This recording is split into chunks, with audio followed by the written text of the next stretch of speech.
డబ్బు లేకుండా రాజకీయాలు చేయాలని తానెప్పుడు చెప్పలేదన్న పవన్ కళ్యాణ్ వ్యాఖ్యలపై మంత్రి అంబటి రాంబాబు మండిపడ్డారు.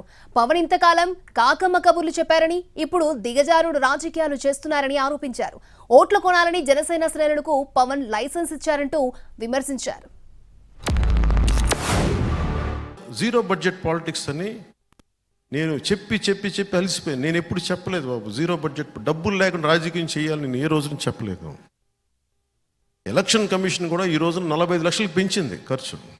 డబ్బులు ఖర్చు పెట్టాల్సిందే. ఓట్లు కొనాలా లేదా అనేది నేను చెప్పను. ఎప్పుడు అది మీరు నిర్ణయాలు తీసుకోండి, బాగా పనిచేయండి.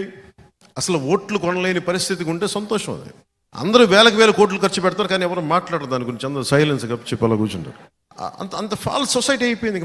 నాకు కూడా అన్నీ తెలుసా, నీకు కామం కూర్చొని చూస్తాను, నేను కూడా చూడాల్సి వస్తుంది. రాజకీయాల్లో డబ్బులు లేకపోతే కుదరదు. రాజకీయాల్లో ఖర్చు పెట్టాల్సిందే. ఎంత ఖర్చు పెడతారో మీ ఇష్టం. ఓట్లు కొంటారో లేదో మీ ఇష్టం. అంటే లైసెన్స్ ఇచ్చాడు, ఓట్లు కొనుక్కోండి అనేటువంటి పద్ధతిలో మాట్లాడు. మొన్నటిదాకానేమో చెగువీరా అన్నాడు, కమ్యూనిస్టులు అన్నారు, ఓట్లు కొనకూడదు అన్నాడు, ఓట్లు ధర్మంగా వేయాలన్నాడు.